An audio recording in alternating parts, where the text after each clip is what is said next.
Brace yourself for the ultimate test, the ABSA Off-Road Championship, and fast track through the race with vehicle and asset finance from ABSA. Deep in the African bush, the Sun City complex is a world-renowned leisure and pleasure resort. The slogan, "A million thrills, one destination," says it all for a jewel in the African crown. The complex also houses the incredible Lost City, and once a year, Sun City hosts a round of the ABSA Off-Road Championship. The Sun City 400 is a blue-chip event on the off-road calendar, and for 2 years in a row has been voted Event of the Year. With a record entry this year of 110 vehicles in national and regional championship categories, the documentation office was a hive of activity as crews went through pre-event formalities. There were also last-minute preparations as crews made ready for the Friday prologue to determine start positions for the race proper the following day. An off-road paddock would not be the same without the last-minute panic attacks prevalent at every race. Leading the Production Vehicle Championship were Nissan crew Duncan Foss and Ralph Pitchford. We've done well so far this year.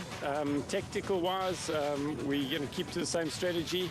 It's basically always to try and win the time trial, which is really important, and then just keep it together and make sure we have no problems during the race. So we can't afford to make any mistakes between now and the end of the year. You know, we're halfway through the season and it's still a long way to go. The factory Castrol Toyota crew of Anthony Taylor and Robin Houghton had led events this season, but were desperate for a win that was proving elusive. Coming here yesterday, I saw the felt was burnt quite a lot in certain sections, which does make it a lot easier, so you can at least see those lurkers. However, the section down here, I see the grass is still growing. I think the key secret here is just to stay on the road, and the Toyota does that very, very well, so I think we're going to be in for a good shot. Ford's 2 new diesel twin-turbo Ford Rangers are still in the development stage, but team leader Neil Woolridge was also looking on the bright side. Sun City is a very tough event. It's a great event. It's been a good stamping ground for us in the past, and we're really looking forward to it. And whenever I do this race, I always think, geez, this is the place we've got to come back to do testing, because it really is a test of man and machine that really tests the suspension to the maximum. The ground is unforgiving here. There's stumps and rocks all over the place, so it's a tough event. Following an impressive third place overall on the Toyota 1000 Desert Race, young Christian Deploy was looking forward to another good result. Yeah, we didn't think our aim was to get a top 10 finish at the Desert Race, and we did a top 3, so we're ecstatic about that. We're just hoping to keep it under the top 10 for the championship. And now another tough event this weekend. Yeah, it looks the bit we tested on, it looks rough and rutted, so we'll just keep it go easy and see if we can get to the finish. An interesting SP class development at Sun City was Louis Weichelt's debut as a driver in one of the ex-factory Ford Rangers, previously run in Unifreight colours by Kobus van Tonda and Rian Guapa. Yeah, I've done a lot of regionals, which was my dad's old bakkie and our new bakkie, and I've done very well in the regionals, so that's what made me do this in the SP class. It's going to be a bit of a learning curve for you. Yeah, for sure. It's something totally different to what we used to, so we're going to take it as it comes, and then I'm going to just try and finish this race. Back in action at the Sun City 400 for the first time this season were reigning Class D champions Henry and Maurice Zermatten. The plan is to come back for the rest of the season. I think we've given ourselves a bad enough disadvantage by skipping the first 4 expensive races, and now the rest of them are close by and we've got a bit of time, then we'll tackle them. Cliff might be a bit of a problem. I think he's won 3 on the trot and then 1 non-finish, so he's done his drop race for the year. But with 3 wins, you know, it's going to be quite a trick to catch him. Nissan crew Duncan Foss and Ralph Pitchford held a comfortable lead in the production vehicle category. Class E leaders Perky Labaskaki and Rikus Erasmus and Class D leaders Cliff and Louis Weichelt also featured in the top 10. One of the rituals at the end of the driver's briefing is a draw for prologue start positions, with the top 5-seater crews going into the hat. Number 1. Duncan. There you are, number 2. Okay, guys. The pre-event prologue to determine start positions is a race within a race and often produces setbacks for more fancy teams. Dust and traffic in a combined field of production and special vehicle entries make a good start position an imperative, and there is no holding back on the prologues. The downside is that a poor prologue can seriously affect your race the next day. The Sun City 400 prologue was run over a 70-kilometer route that would provide crews with a pretty good idea of what they could expect the very next day.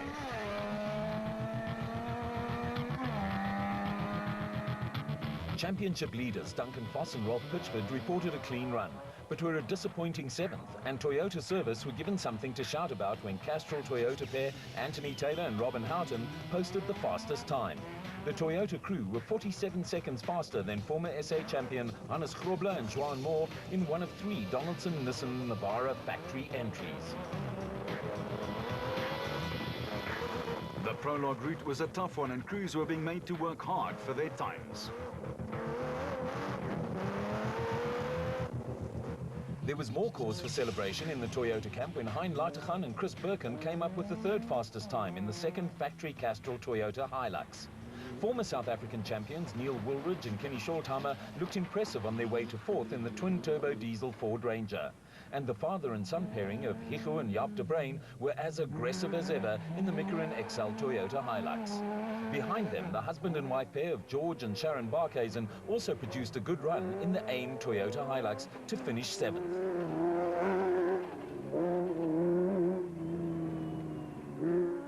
The 9th fastest time went to Gary Bertelt and Andre Vermeulen in the Atlas Copco Toyota Hilux, who are in their first season of racing in the SP class. The pair are refugees from the special vehicle category, but have quickly settled into the new vehicle. Chasing after the Atlas Copco were Norwegian Ivar Tollefsen and Briton Quinn Evans in the 3rd of the Donaldson Nissan Navaras.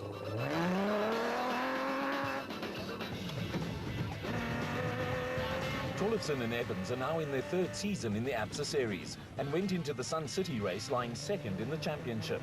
The pair finished 4th on this year's Dakar Rally, but lost time on the prologue when they ran into problems deciding which tracks to follow on sections of the route that were not clearly marked. Tollefsen and Evans were also hoping to preserve a 100% finish record this season.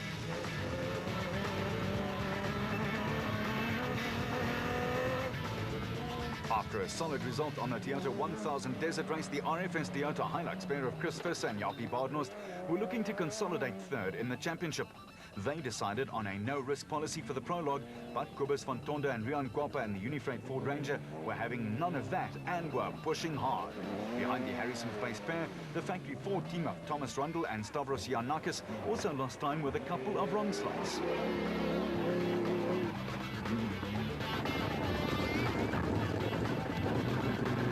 Thomas Rundle is another talented young driver in his first season in the SP class.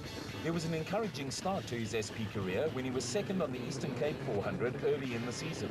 Following on that success, a brace of non-finishers hampered his progress leading up to Sun City. There was an impressive prologue performance from track and kart star Leroy Poulter and Rob Howie, who blitzed the opposition in Class E in the Ferodo Nissan hardbody. Poulter and Howie were nearly 3 minutes quicker than the next Class E car, but in Class D, Cliff Weichelt and Johan Smallberger were fastest by just 2 seconds. Cliff Weichelt and Johan Smallberger in the N1 4x4 Toyota Hilux D4D just held off reigning Class D champions Henry and Maurice Zamatin in the Manrepco Nissan hardbody.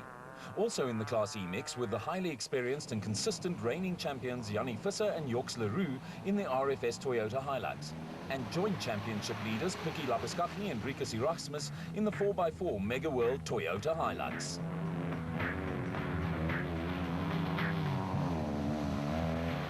The mood in the Toyota camp after the prologue was buoyant, with the team feeling they were starting to enjoy the fruits of an extensive testing program. I believe we've spent a lot of time testing, and we've worked a lot on the shock absorbers, which we think was our weak point. And whatever, the shock technicians have come up with seems to be working. With the SP class now highly competitive, former champion Hannes Grobler was looking forward to some tough racing. Yeah, it's very good for the sport that the Toyotas and the Fords are now a lot closer to us. And yeah, I think it'll pull more spectators to the off-roads, and we're very happy that they're there and that they're so competitive. You know, it makes it nice for us as well. New race vehicles are notoriously fickle pieces of machinery.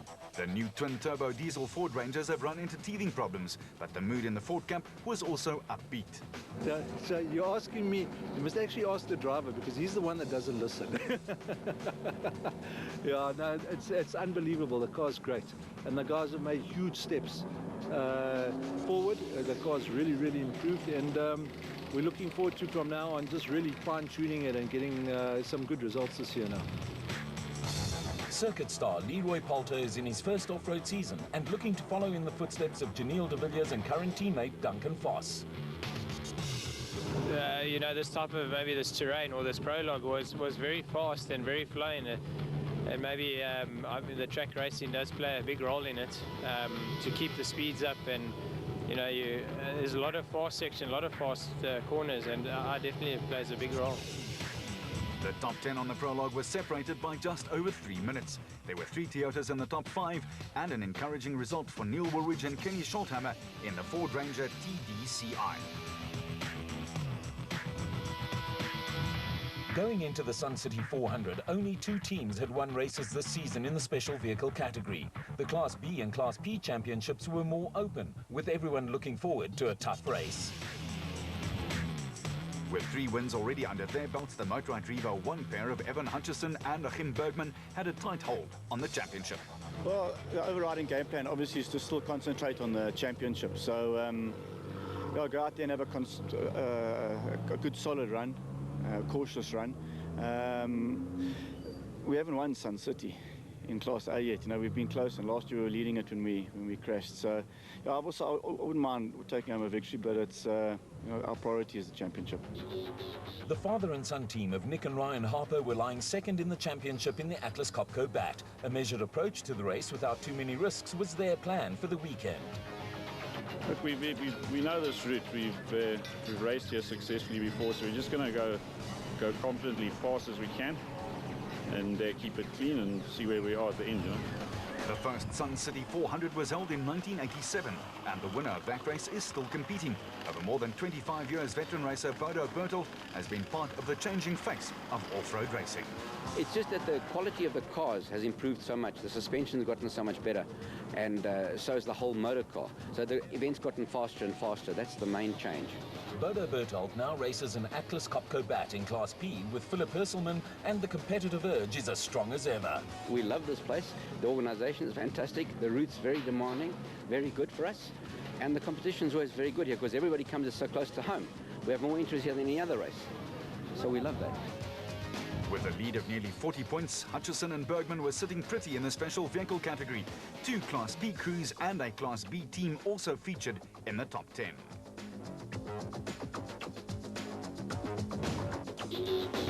The 5 top-seeded special vehicle crews also draw for prologue start positions after the driver's briefing.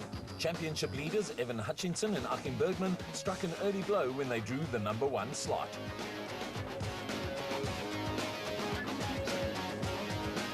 Number 1. The same prologue principles apply to the special vehicle brigade as to the production vehicle runners. The higher up the field you start, the better it is to avoid the dust problem, and overtaking fellow competitors who are not always willing to let you go past. The Century Racing pair of Colin Matthews and Alan Smith have earned a reputation as prologue specialists, but it soon became evident that something was amiss.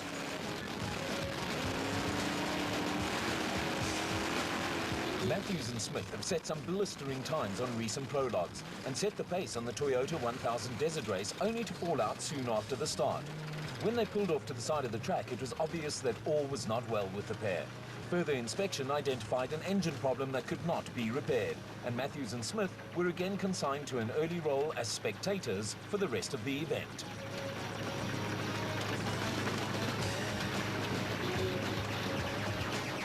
The fastest time went to former champion Shamir Variawa and Siegfried Rousseau in the Total Porter, with the Toyota Desert Race winners looking for their second win in a row and their second successive Sun City 400 win. They were followed by reigning SA champions Karl-Heinz Sulwalt and Son Quinton in the Sulwalt Racing Bat. There was also an encouraging run for Mark Corbett and Rudy Balzar in the 4x4 Century Racing CR1, with the pair only 20 seconds behind the Sulwalts in 3rd place. Nick and Ryan Harper had a clean run into 4th in the Atlas Copco Bat and were followed by Jan Kraai and Tito Vogt who set the pace in Class P in the Keymax Bat.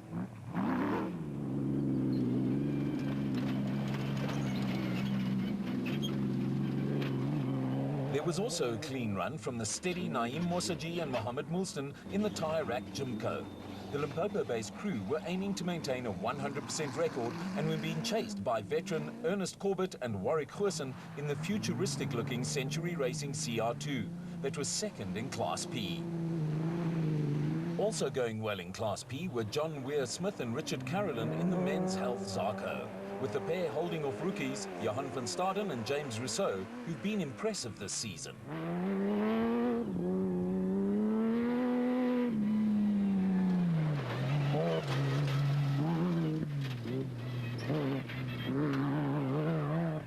Van Staden and Rousseau are in their first season of national off-road racing, and a little overshoot was to cost them a few seconds. There were also little delays for overall championship leaders Evan Hutchison and Achim Bergman. The Motorrad team also picked up a puncture, which saw them drop down to a disappointing 10th.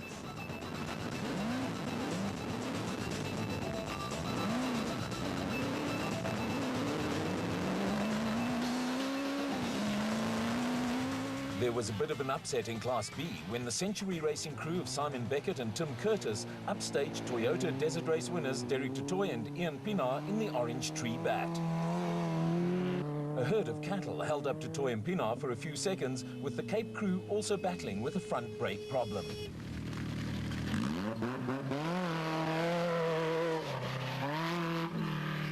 After having successfully cleared the cattle, Dutoy and Pienaar also lost a few seconds and finally finished up nearly a minute behind Beckett and Curtis. There was to be no joy for another Cape crew in Bez Besaidnout and Son Dion in the Adenko Bat, also running in Class B. An electrical problem that has plagued them all season long cropped up again and meant an early trip home to Cape Town. After winning last year's Toyota 1000 Desert Race, former South African champion Shamir Variawa and Siegfried Rousseau went on to win the Sun City and Limpopo 400s and mount a strong mid-season championship challenge. Well, you know, I think the whole year we've been having slight problems in the prologues. That's why we've been a bit down, but today it was a clean run, no problems with the car. That's why we set a good pace, and I like the terrain as well. I like Botswana, I like Sun City. But being an old car, at 6 years old now, I think we've kept up with the development, you know. We just put a lot of time, a lot of effort, upgraded all the time. So it seems to be keeping up with the guys, and I think maybe next year it's a call for a new chariot, so we'll see.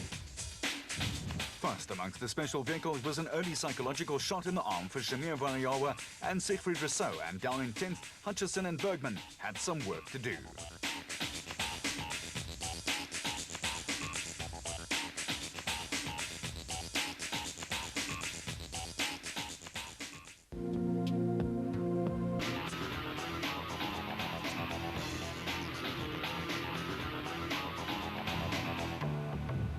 It was a bitterly cold morning as crews started to take up their positions for the 8 a.m. start of the race. Someone with a long memory pointed out that by 8 a.m. in days gone by, racing would have already been underway for 2 hours. Drivers and co-drivers gather in little knots. Others chat to friends and family, and each competitor has his own way of dealing with the pre-start jitters. A large crowd of off-road enthusiasts had braved the early morning chill to watch the start of what was going to be an interesting race. The Sun City 400 is a spectator-friendly event, with other fans already starting to gather at the numerous spectator points along the route. The Castrol Toyota Hilux of Anthony Taylor and Robin Houghton was the first car flagged away, with other competitors starting according to the times they set up on the prologue. Cars no longer flagged away at 1 or 2 minute intervals known as dust gaps, and APSA Off-Road Championship races are these days run on what is known as real time.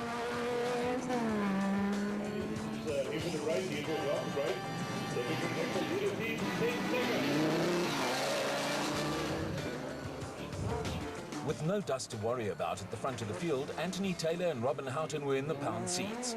Castrol Toyota fans were hoping this would be the day they would break the Nissan monopoly, and with a 47-second leeway to make up, it was Hannes Grobler and Jean Moore in the first of the Donaldson Nissan Navaras who would have to force the pace.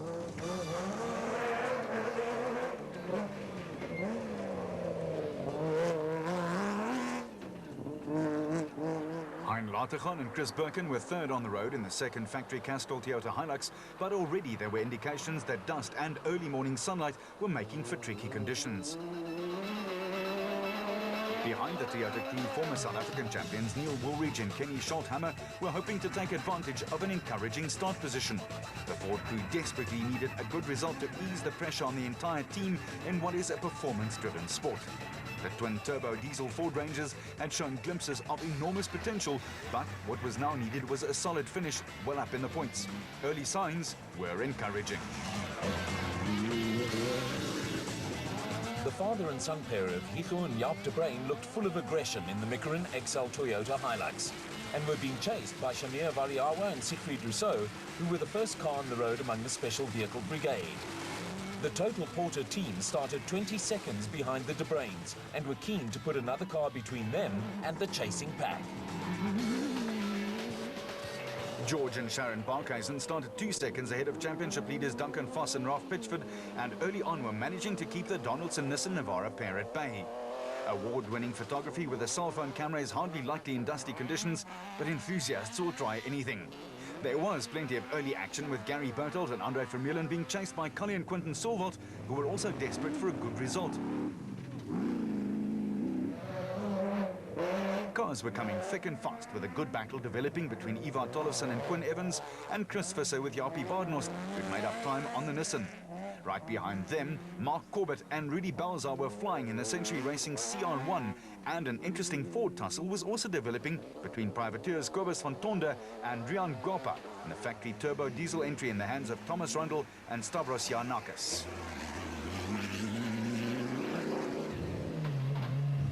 There was early drama at the front of the field, with Hein Lateghan and Chris Bergen suddenly in the lead in the Castrol Toyota Hilux. Teammates Anthony Taylor and Robin Houghton retired with a damaged steering after hitting a rock, and Hannes Grobler and John Moore strayed off the route and lost 7 minutes. Neil Woolridge and Kenny Scholthammer were elevated to second in the factory Ford Ranger, but were quickly relegated to third when Hugo and Jaap de Bruin went past them at a rapid rate of knots in the Michelin XL Toyota Hilux. An early charge and the Taylor and Houghton retirement, as well as problems for Grobler and Moore, had taken Hugo and Jaap de Bruin from 5th at the start to 2nd, and 2 Toyota Hilux entries were running at the front of the field. Neil Woolridge and Kenny Scholthammer were looking comfortable and were given a big reception at a Ford VIP area at one of the prime spectator points.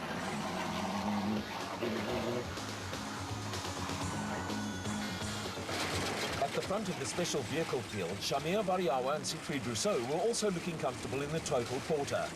They'd started the day just over a half a minute ahead of reigning South African champions Cully and Quinton Solwald, and had maintained the gap between the 2 cars. Behind the Total Motorsport car, Duncan Foss and Ralph Pitchford had only passed 1 car, the Barkhuizen Toyota, but had gone from 7th at the start to 4th.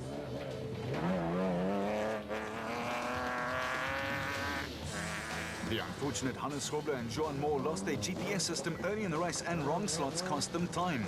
They dropped back to 5th and were more than 4 minutes down on the leading car. The Donaldson-Nissan crew were pushing hard to try and make up for lost time, but the route demanded a fair amount of caution, with hidden dangers, known to competitors as lurkers, liable to extract a heavy toll. Bloemfontein-based George and Sharon Barkhuizen were having a steady run in the AIM Toyota Hilux, with George having the somewhat unusual distinction of having played underwater hockey for the Free State. Gary Bertelt and Andre Vermeulen were also putting together a solid performance. And Chris Visser and Japie Badenhorst in the RFS Toyota Hilux picked up a place when they got ahead of Nissan crew Ivar Tollefson and Quinn Evans.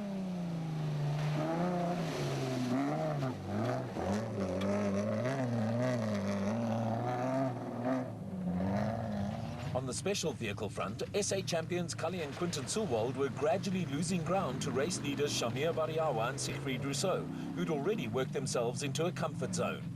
Chasing after the Solwalds were Ivar Tollefson and Quinn Evans, who had Nick and Ryan Harper right on their tail. The Harpers had picked up a couple of places and were going well in the Atlas Copco bat.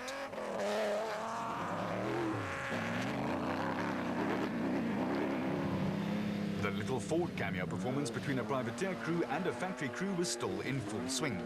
Kobus van Tonde and Rian Guapa in one of the X-Factory petrol Ford Rangers were still holding off Thomas Rundle and Stavros Giannakis in one of the new twin-turbo diesel Ford Rangers. Off-road racers are not inclined to take prisoners, and the Keymax bat in the hands of Jan Kraai and Tito Voigt was running second in Class P when the pair were muscled aside by Naeem Mossaji and Mohammed Moulston in the Tyrak Jimco. After their disappointing Prologue Championship leaders, Evan Hutchinson and Achim Bergman, were starting to work their way through the field. When Hutchison and Bergman drove into view, Ernest Corbett and Warwick Goosen politely moved out of the way. Next on the list were Terence Marsh and Peter Groenewald in the Regent Racing Nissan Navara. And Jan Kraai and Tito Voigt also gave Hutchinson and Bergman a wide berth, with the Motorite Revo 1 team now up to 5th among the special vehicles and hot on the heels of Naeem Mossaji and Mohammed Moulston.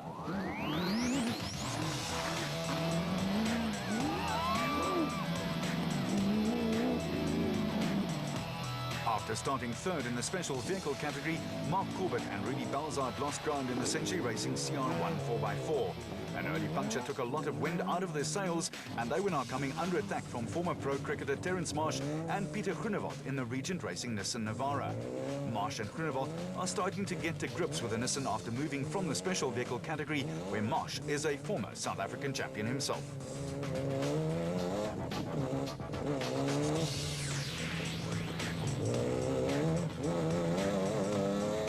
Herman and Wichard Sulwald had picked up a number of places in the Sulwald Racing Zarko, with Terence Marsh and Peter Groenewald among their victims. There were some interesting little duels starting to develop throughout the field, and Christian Ploy and Henk Janssen van Vieren were making good progress in the RFS Toyota Hilux. They moved ahead of Class P leaders John Weir-Smith and Richard Carolyn in the Men's Health Zarko, while Johan van Staden and James Rousseau were under attack from Atang Machagenene and Phil Arsenal. Veterans Ernest Corbett and Warwick Goosen were also making good progress in the Century Racing CR2 and were second in Class P.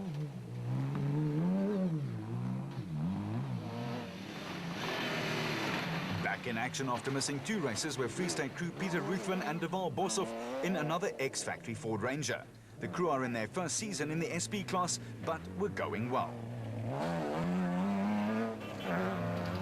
Bodo Berthold, winner of the first ever Sun City 400 in 1987, and Philip Herselman were running third in Class P in the Atlas Copco Bat. Behind them, track and kart star Leroy Poulter and Rob Howie were leading Class P, with the Nissan pair moving ahead of the SP class entry of Graham Leith and Mike Lawrenson in yet another X-Works Ford Ranger, now running in Transcore colours.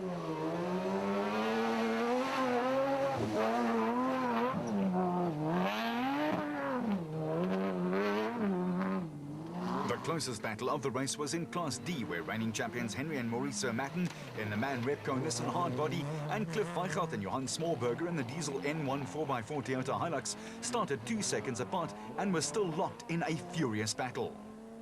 Simon Beckett and Tim Curtis were running at the front of Class B in the Century Racing Bat, and were at the front of a close fight between former Blue Bull scrum half Kutsia Labuskaghni and Johan Gerber in the Raysonics Nissan Hardbody, and Perky Labuskaghni and Rikus Fourie in the 4x4 Mega World Toyota Hilux.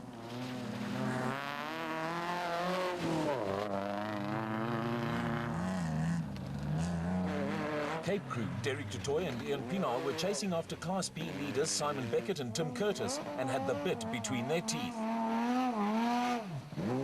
The Orange Tree Bat was at the front of a gaggle of cars that included Glenn and Rob Gibson in the Gibson Racing Bat, Lo de Bruin and Rian Greyling in the Rurikon Ford Ranger, and reigning Class E champions Jannie Visser and Joks Leroux in the RFS Toyota Hilux. Also in the thick of this little fight were Dewald van Breda and Johan de Toy, who ran into a spot of bother and dropped a place to Dion Venter and Ian Palmer in the second 4x4 Mega World Toyota Hilux running in Class E.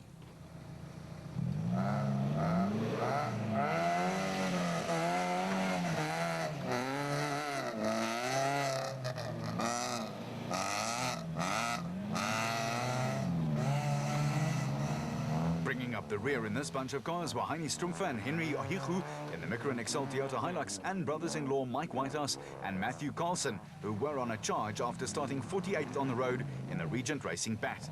In the interim, the Gibson Racing Bat had run into a problem. We got a problem with our clutch.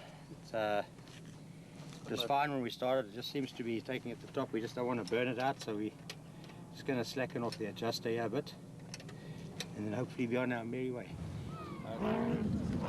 There'd been more drama at the front of the field, with Toyota crews of Hein Lateghan and Chris Bergen, Hicho and Jaap de Bruin, and Chris Visser and Jaapie Badenhorst joining the band of retirements. Shamir Variawa and Siegfried Rousseau were now first on the road and still leading the special vehicle category. From 7th at the start position, championship leaders Duncan Foss and Rolf Pitchford were now leading the production car field without having to overexert themselves by passing other cars. Gary Berthold and Andre Vermeulen had been elevated to second among the production vehicles, also without having to take any real risks. Although over 2.5 minutes behind the leaders, Cully and Quinton Sulwald were still in a solid second amongst the special vehicles. Although overtaken by Foss and Pitchford and Berthold and Vermeulen, the husband and wife pair of George and Sharon Parkhuizen were having their best outing of the year in the AIM Toyota Hilux. They were starting to come under fire, though, from Evan Hutchison and Achim Bergman, who had quietly worked their way through the field to start into 3rd place overall among the special vehicles.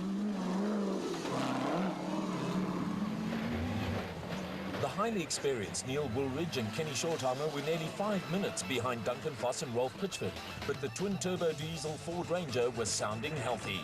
One sensed that in their eagerness to get a good result, Woolridge and Shortheimer would be prepared to carry the Ford across the finish line. Nick and Ryan Harper were once again going along steadily in the Atlas Copco Bat.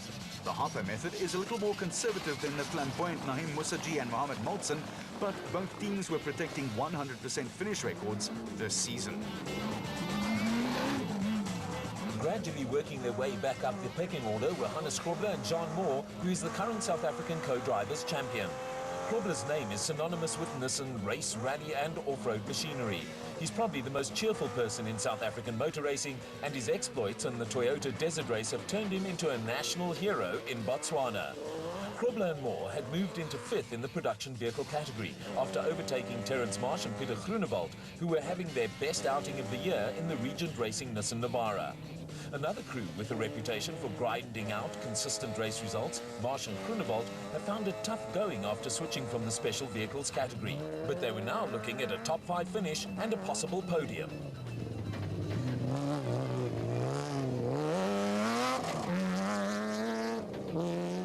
The battle between the privateer Unifreight Ford Ranger and the factory twin-turbo diesel was still in full swing, with Kobus van Tonde and Rian Guapa still holding off Thomas Rundle and Stavros Giannakis. Behind them, Ernest Corbett, who is in his mid-60s, and Warwick Goosen were into the Class P lead in the Century Racing CR2, with the Rurcon Racing Ford Ranger Peter Ruthven and Deval Boshoff still running strongly.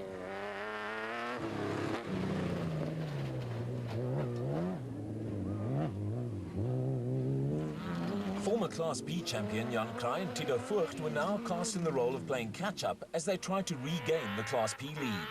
Not far behind the Kraai-Voigt car was a slightly battle-scarred and aerodynamically remodeled RFS Toyota Hilux of Christian de Plooy and Henk Janssen van Vieren, who were also gradually moving up the pecking order.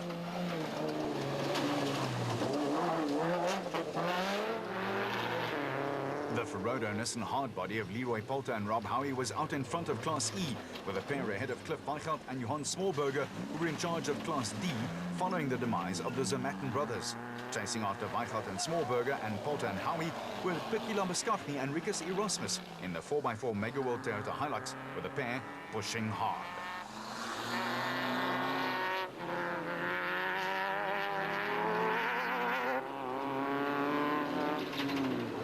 Lambeskaghni and Erasmus had already won twice this season in an impressive start in their national off-road career, but had the experienced Richard Schilling and Chris Davies right on their tail.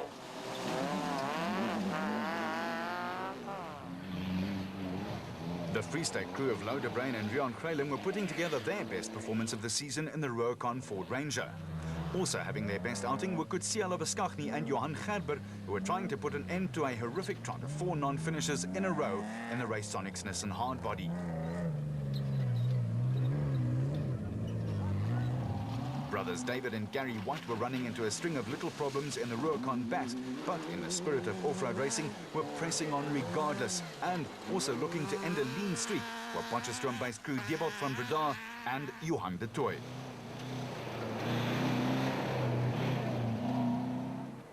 After a nightmare prologue and with a standing co-driver, Don Thompson was trying to salvage something from the race. Behind the KwaZulu-Natalian, the orange tree-bat crewed by Derek du Toit and Ian Pienaar had taken over the Class B lead after Simon Beckett and Tim Curtis had rolled a now battered and bruised Century Racing bat.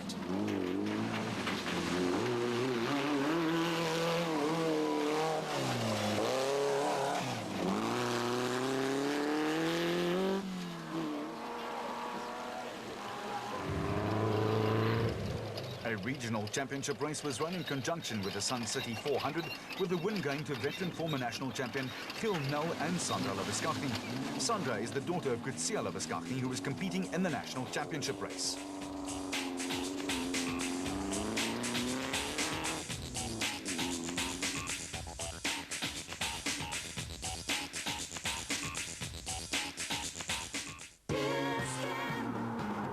Blow away the...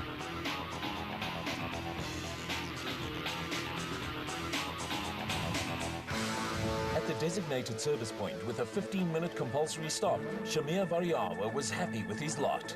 You know, we have certain sections where we can go fast, and the last section is a bit tight for us, so I think we're in a good position now to try and build up a lead in this first 20-30 kilometers. It's for our section, for our car basically, so we'll do that. Over at the Nissan camp, Ralph Pitchford was a little surprised to be in the production vehicle lead. Now, it's been pretty eventful. We've really been struggling in the dust. And then we unfortunately got past some cars, and then straight away we got a puncture, so we lost a couple of track positions. But we're back on pace and we're pushing really hard. But I'm quite surprised to see that we're so far up, because we haven't passed many cars along the way. For Gary Berthold, the main aim was to get the Atlas Copco Toyota to the finish in one piece. There is a high rate of attrition. There are a lot of rocks in the grass, a lot of stumps. The dust is quite bad. I think the guys have got flats and have been trying to overdrive it. And all we're trying to do is keep the team that they've given to me a great opportunity to be in the front. Also happy with his morning's work was George Barkhuizen. Yeah, it's gone very well. We started off, I think, 7th in overall. Managed to climb a few places up.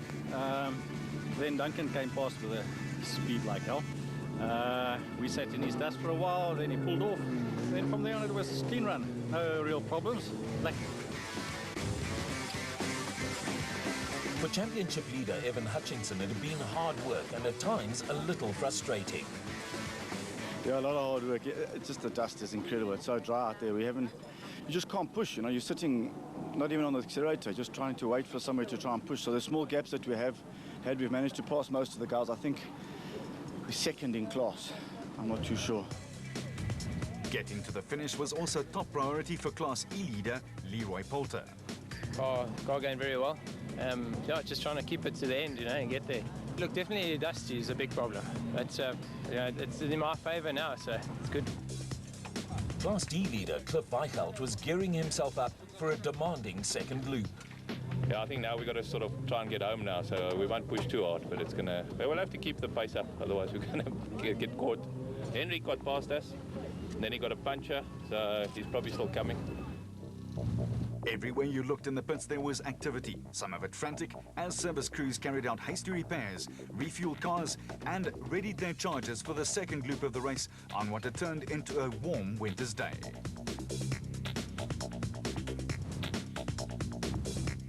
The running order at the DSP had Foss Pitchford ahead of Berthold and Vermeulen and the Barkhuizens. The top 10 was made up exclusively of SP class entries. On the special vehicle front, Variawa and Rousseau were first into the DSP ahead of Cully and Quinton Silwald and Hutchison and Bergman. Corbett and Goosen led Class B and de Tooy and Pienaar Class B. Championship leaders Duncan Foss and Rolf Pitchford overtook then race leaders Gary Berthold and Andre Vermeulen shortly before the DSP to snatch the production vehicle lead.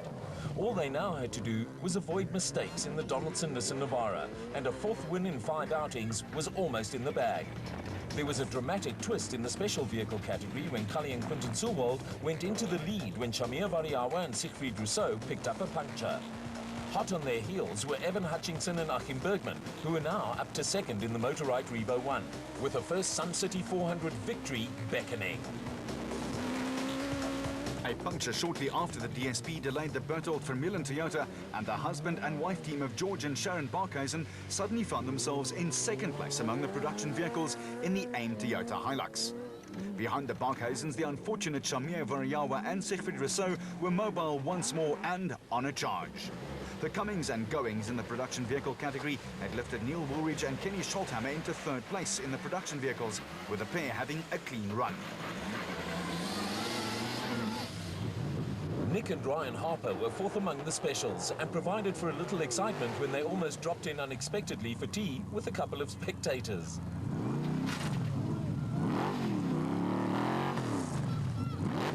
The incident cost the Harpers a few seconds, but luckily no real harm done.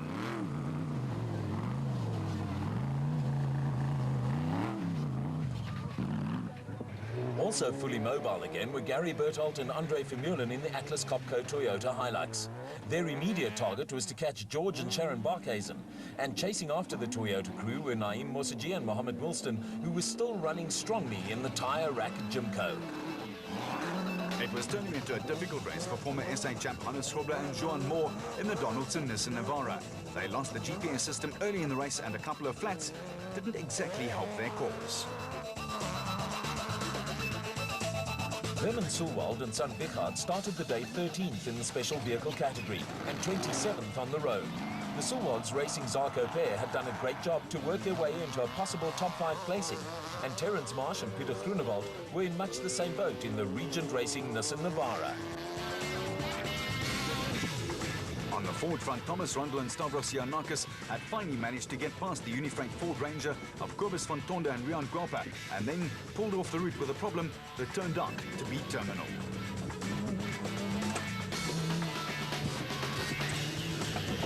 Yeah, we've had a turbo failure. It's a bit unfortunate, but anyway, that's part of racing.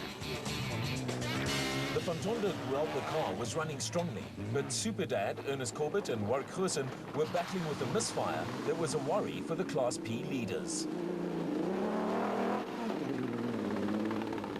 Jan Kraai and Tiddo Vogt were in hot pursuit of the Corbett Goosen car, and for their part had Christian de Plooy and Henk Janse van Vieren right on their tail.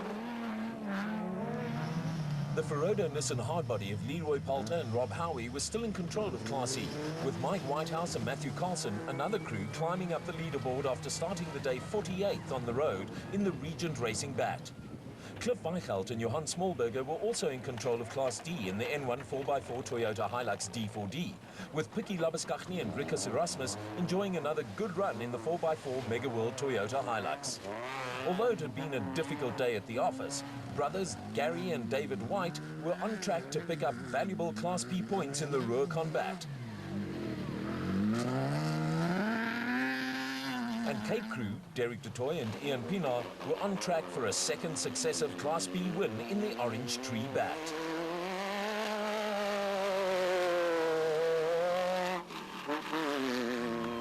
While Free Staters Loder Brain and Rion Grelo were busy putting together their best race of the season, one of the moments of the day was provided by a spectator. The London Palladium is his next appearance.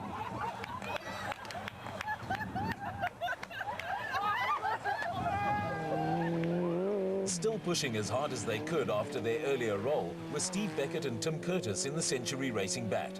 It was a plucky performance from the pair, and elsewhere there was still plenty of close racing. Reigning Class E champion Jannie Visser and Joks Leroux and Don Thompson were looking to bag crucial championship points. And isn't it strange how river crossings are always a favourite vantage point for spectators? There was also a good Class D contest going on with Kutsia Labuskaghni and Johan Gerber, Hani Strumpfer with Henry Higu, and Devot van der Daar with Johan de Toy, all within seconds of each other.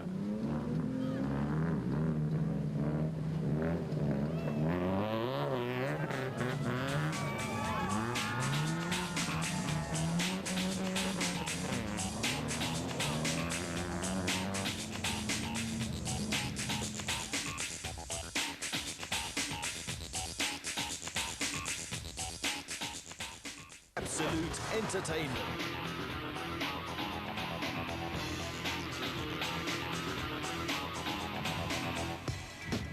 the Donaldson Nissan Navara, Duncan Foss and Rolf Pitchford was now in complete control of the production car category, and a regional championship backmarker was quick to get out of the way.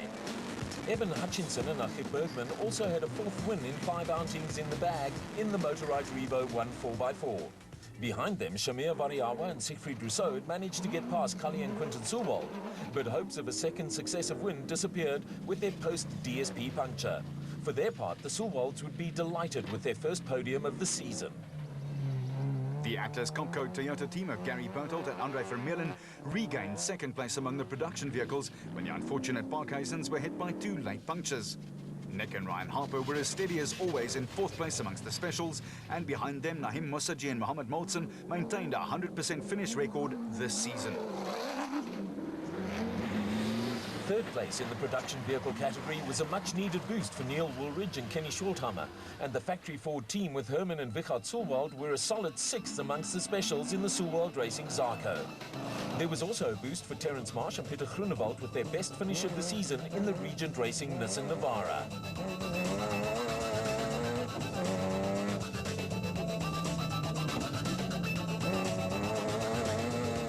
Despite the engine misfire, Ernest Corbett and Warwick Goosen held on to win Class B in the Century Racing CR2, and there was another encouraging performance from Christian de Plooy and Henk Janssen van Vieren in a badly battered and bruised RFS Toyota Hilux. The late punctures dropped the unfortunate Parkhuisens down the pecking order, while Jan Kraai and Tito Vogt battled through the second loop without any brakes. After blowing a motor on the Toyota 1000 Desert Race, Mike Whitehouse and Matthew Carlson borrowed an engine from Will Battershill and were rewarded with a top 10 finish after starting 48th on the road. Graham Leith and Mike Lawrenson scored their best result of the season in the X-Works Transcorp Ford Ranger, with Circuit Racing and kart star Leroy Poulter and Rob Howie picking up a maiden Class E victory in the Feroda Nissan Hardbody.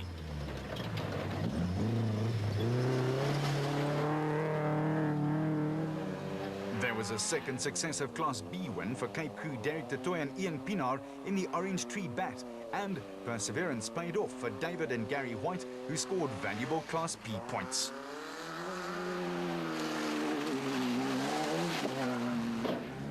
Louw de Bruin and Rian Greylen gave Rurikon Racing a boost with second place in Class E in the Ford Ranger. De Bruin and Greylen picked up a place when Pikkie Labuschagne and Rikus Erasmus were hit with punctures, but the 4x4 Mega World pair now lead the championship. There was late drama in Class D when Cliff Weichelt and Johan Smallberger broke down 20 kilometers from the finish, and Kutsia Labuschagne and Johan Gerber gratefully accepted a win. Behind them, the determined Steve Beckett and Tim Curtis saw out the distance to finish second in Class B. Potchefstroom and Dewald van Breda and Johan de Toy also ended a lean spell with second in Class D in the Northam Toyota Hilux D4D. And Don Thompson, with standing navigator Homa van Geslen, also salvaged Class B points. When Duncan Foss and Rolf Pitchford crossed the finish line for the 4th win of the season, it also gave the Donaldson Nissan Navara team a clean sweep of 5 wins in 5 events so far this season. After a disappointing prologue, Foss and Pitchford again turned a disappointing Friday into a winning Saturday. Taylor in the Toyota yesterday was unbelievably fast. We thought we had a good time trial, but obviously it was nowhere near the pace that we needed. So today, we were under a lot of pressure to do well, and we drove very quickly the first lap, taking a bit of chances. We had a puncture because probably we were trying a bit hard, but luckily we changed it quickly, and we had a great race. Winning is a habit for Duncan Foss and Rolf Pitchford, but great results for Berthold and Vermeulen, as well as Woolridge and Schulthammer in the Ford, as well as Class E winners Poulter and Howie. As was the case with Duncan Foss and Rolf Pitchford, it was win number 4 for Evan Hutchinson and Achim Bergman in the Motorrad Revo 1 4x4 in the special vehicle category. It was also a Sun City 400 maiden win for the former South African champions, who have a tight grip on this year's title. Yeah, 4 wins in 5 races. It was tough, we had a punch in the time trial which put us back into 23rd place, so we had sort of given up winning. Sun City's too tough to pass that many people. But we've had a good run today. The dust was really difficult to fight our way through the dust. We got up into 3rd position, and we were chasing Suveld, hoping that we could try and make second place before we came home. And we came around the corner, and as fate would have it, Shamir was sitting on the side of the road of the puncher, which is what happened to us at the desert at the last race. So we were lucky, that's why we're in the front. We managed to get past Suveld, which put us into the lead, and we just looked after that lead, brought it home. A second successive win and a second Sun City 400 win in a row proved to be out of reach for Variawa and Rousseau. The Silwalts will be happy with third, and Corbett and Goosen over the moon with a Class P victory. For the Atlas Copco Toyota Hilux team, second place for Gary Bertholdt and Andre Vermeulen was just reward for a mountain of hard work.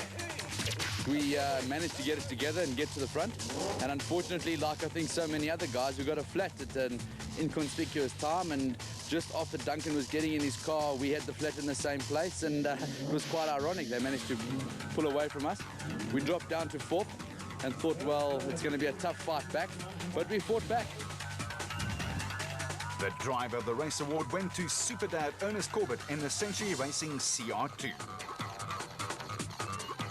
Part of the reason why we did so well is we had a misfire for 1.5 circuits, so it made it easier for me to drive, because this thing's got so much power, I can't normally handle it, to be honest. So it was perfect for me. And for Leroy Poulter, a maiden national championship win. We've had the pace all along, and we've both been working together, and I must say it's all come right on the perfect day. The car was perfect, everything. We never really made a mistake. Rob was excellent, and I can't complain. For Louis Weichelt, the race was a baptism of fire. So I started right at the back, so it was a good challenge, broke my windscreen, and from there it just went wrong by not seeing. I was hitting rocks and hitting ditches which I couldn't see, and yeah, but at least I'm here. Off-roaders are also a tough breed. It was freezing cold today. I didn't wear a rain suit, so I think that's it's a wake-up call every time you go through water. And then I think the small cars, they can handle the tight stuff quite well, so it was a good race for us. We enjoyed it. The race also produced another plunky performance from the Makanete brothers in Class B. Yeah, I think we are third in Class B, provisional, which was our target for the beginning of the race. So we've achieved it. First lap was not so good because of the poor prologue. But then second lap we ran really well. Enjoyed it. Duncan Foss and Rolf Pitchford have a huge lead in the Production Vehicle Championship. Creeping into the top 10 among the Class SP hordes are Class E Championship leaders Pikkie Labuschagne and Rikus Erasmus. There is also a healthy Special Vehicle Championship lead for Evan Hutchison and Achim Bergman. Also in the top 10 are the Besaidnout brothers, who lead Class B and Class B leaders Derek de Tooy and Ian Pinard. The next event on the APSA Off-Road Championship calendar is the Highveld 400 at Carnival City on August 28 and 29. Don't miss all the action right here on Supersport.